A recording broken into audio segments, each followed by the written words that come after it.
성경 말씀 봉독하겠습니다. 마태복음 5장 21절에서 22절 말씀입니다. 마태복음 5장 21절, 22절 말씀 봉독하겠습니다.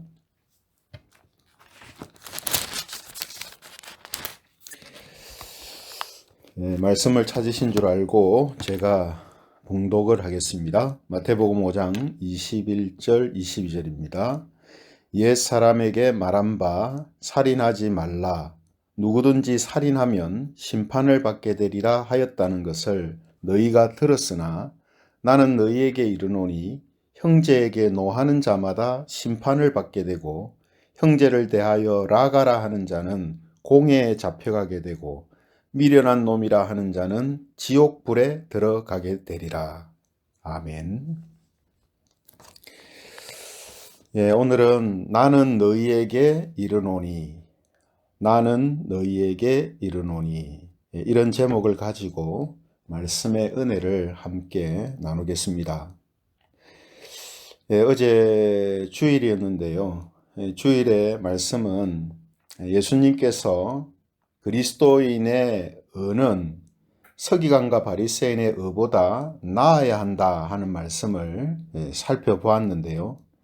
예수님 당시의 유대교 지도자들은 이 마음과 신앙보다 바깥으로 보여지는 행위만을 중요하게 생각하는 방식으로 이 잘못된 의를 획득하며 살았다라고 했습니다.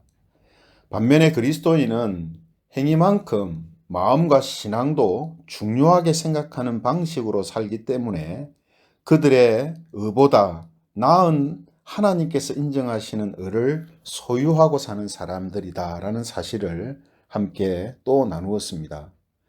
이제 예수님께서는 이제 5장 21절부터 마지막 48절까지 이 천국에 들어갈 하나님 백성들을 통해 나타나는 의라는 것이 무엇인가에 대해서 6가지 실제적인 예를 들어가며 구체적으로 설명을 해주고 계십니다.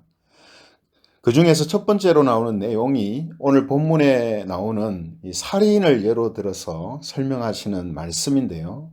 하지만 이 살인과 관련한 예수님의 말씀은 다음 시간에 자세하게 살펴보려고 합니다. 이에 앞서서 앞으로 우리가 6가지 실제적인 예에 대해서 살펴보게 될 건데요. 이 6가지를 살피는 일에 있어서 중요한 원리가 되고 의미가 되는 것이 무엇인가 하는 것을 먼저 살펴보도록 하겠습니다.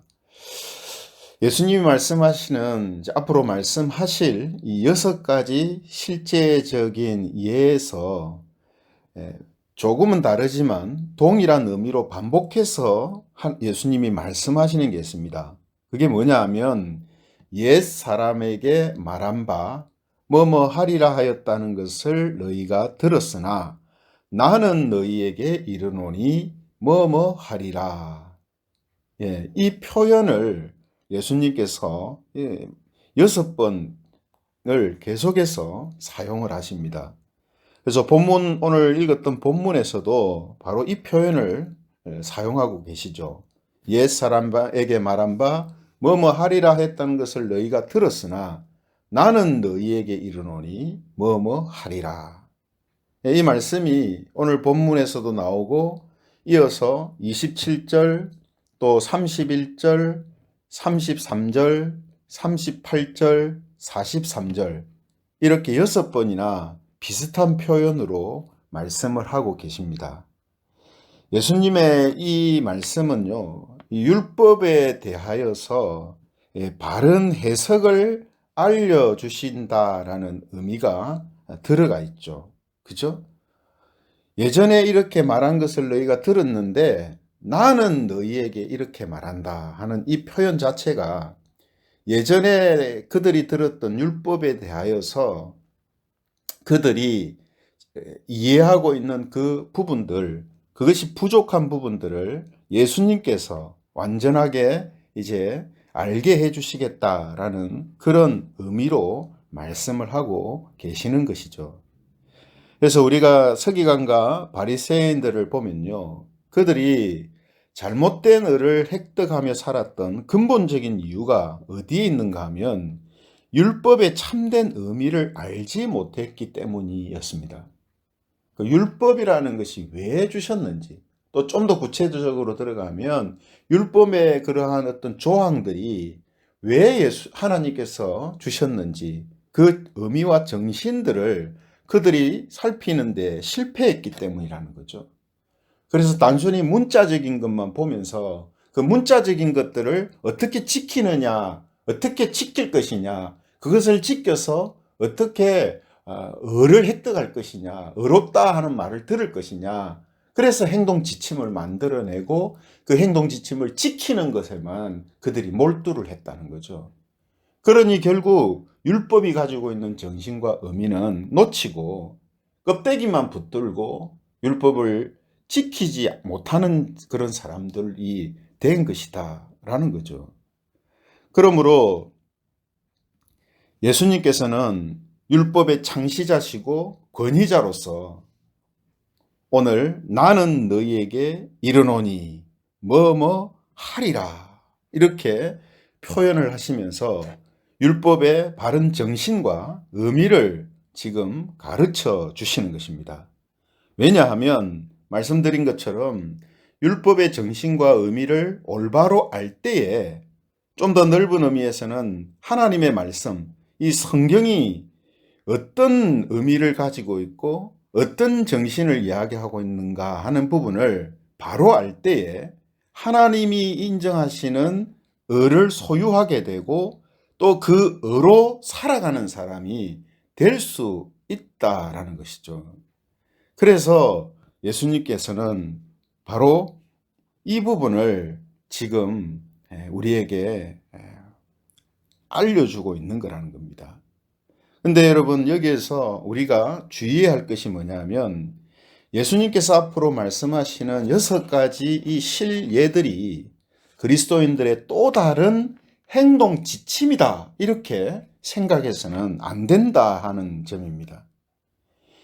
예수님이 말씀하시는 이런 윤리적인 교훈들은요, 성령님의 역사로 하나님의 백성들이 된 사람들이 사는 원리와 방식을 쉽게 가르쳐 주기 위한 실제적인 예들이지 그것을 혹은 그것만을 지키기 위해서 살라고 주시는 행동 지침이나 법이 아니다라는 거죠.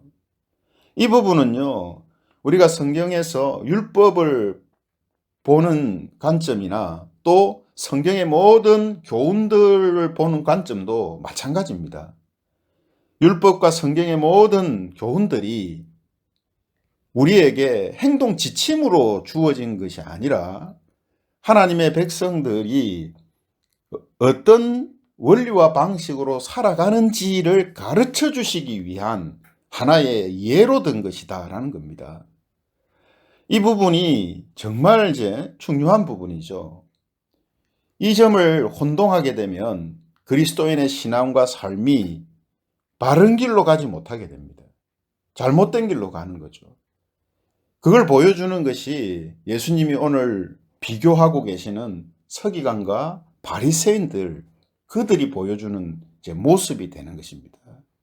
그러므로 오늘 성경이 우리에게 이야기하고 또 예수님이 우리에게 가르쳐 주시는 이런 말씀들은 행동 지침이 아니라 우리가 어떤 존재로 어떤 방식과 원리로 정신으로 살아가는 사람들로 드러나는가 하는 것을 알려주고 가르쳐주기 위한 예를 든 것이다 라는 겁니다.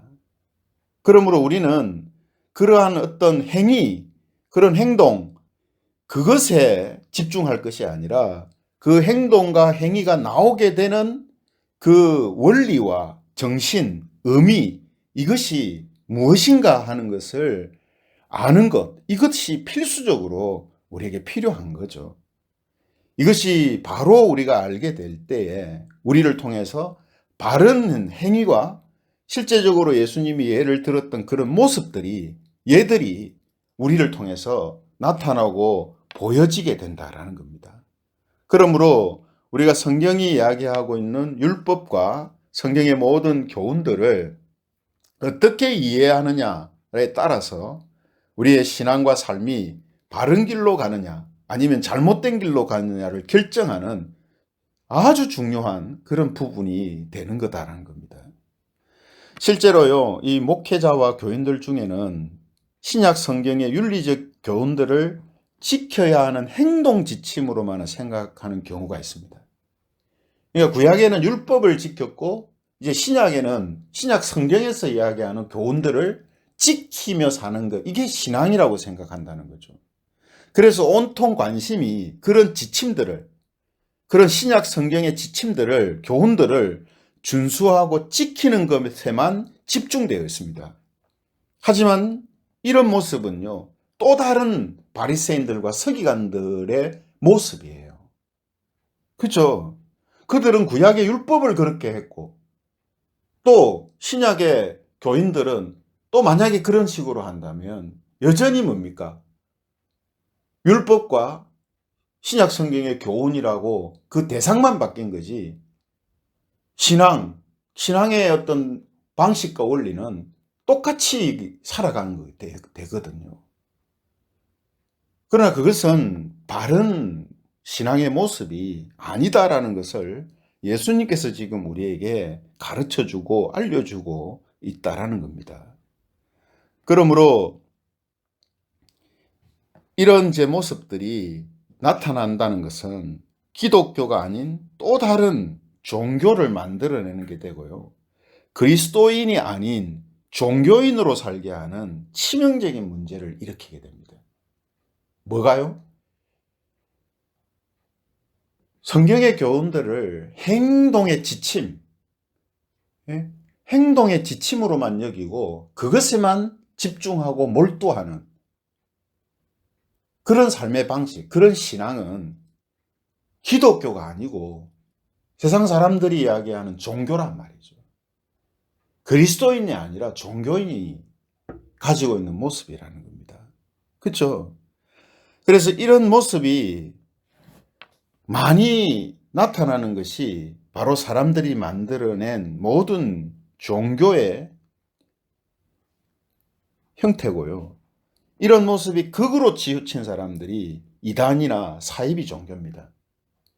이단과 사이비 종교를 비롯해서 세상의 모든 종교의 공통적인 특징이 뭐냐면 그 정도의 차이만 있을 뿐이지 사람이 구원을 얻고 복을 얻고 천국에 들어가기 위해서는 어떤 행동 지침들을 잘 준수하고 지켜야 하는 것만을 강조하고 그것에 집중한다는 겁니다.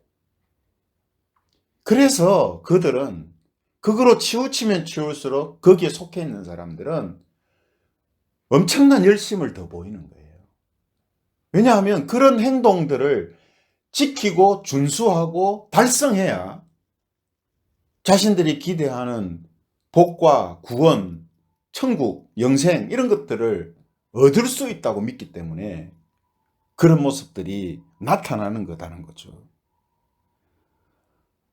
그러나 여러분, 이런 제 방식들은 사람의 영혼과 삶을 살리지 못하고 죽이게 됩니다. 그렇죠? 이런 종교는요, 극으로 치우치면 치우칠수록 사람의 영혼을 파괴하고 삶을 파괴해요. 그게 사이비 종교와 이단들이 보여주는 공통적인 모습이지 않습니까? 그래서 성경은 이 부분을 이런 방식으로 우리에게 알려줍니다. 고린도후서 3장 6절을 보면 이에 우리에게 또 하나의 예를 제시해 주는 말씀을 하고 있는데요. 고린도후서 3장 6절에 보면 이런 말씀이 있습니다. 그가 또한 우리를 새 언약의 일꾼 되기에 만족하게 하셨으니 율법 조문으로 하지 아니하고 오직 영으로 함이니 율법 조문은 죽이는 것이요 영은 살리는 것이니라. 율법 조문은 죽이는 것이요 영은 살리는 것이니라. 여러분, 율법의 조문, 그러니까 문자 그대로 그것을 행동 지침으로 삼고 자기의 행위에만 집중하는 방식으로 사는 것은 영혼과 삶을 죽이는 일이 된다는 거예요. 반면에 율법의 문자가 아니라 율법의 정신과 그 영적인 의미를, 원리를 바르게 알고 그 토대 위에 자신의 행위와 자기의 삶을 영위해 나가는 그 사람은 그 영혼과 삶이 살게 된단 말이에요. 살게 된다. 그런 의미로 율법 조문은 죽이는 것이요 영은 살리는 것이니라 이렇게 말씀을 하시는 것입니다. 그렇죠? 그러므로 성경의 윤리적인 교훈을 행동 지침으로만 여기며 사는 사람들은 자기의 관심이 온통 자신과 행위에 가 있게 되지만 성경의 교훈들을 통해서 그 원리와 의미들을 깨닫는 사람들의 관심은 하나님의 마음과 뜻을 알게 됩니다.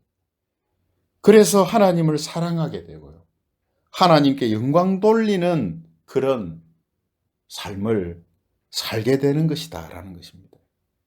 그러므로 성도 여러분, 율법과 성경에 나오는 모든 이 윤리적인 교훈들, 이것은 신약 시대에 주어진 업그레이드된 성도의 행동 지침이 아니라 하나님의 의로 살게 될 실제적인 예다라고 이해를 하여야 합니다.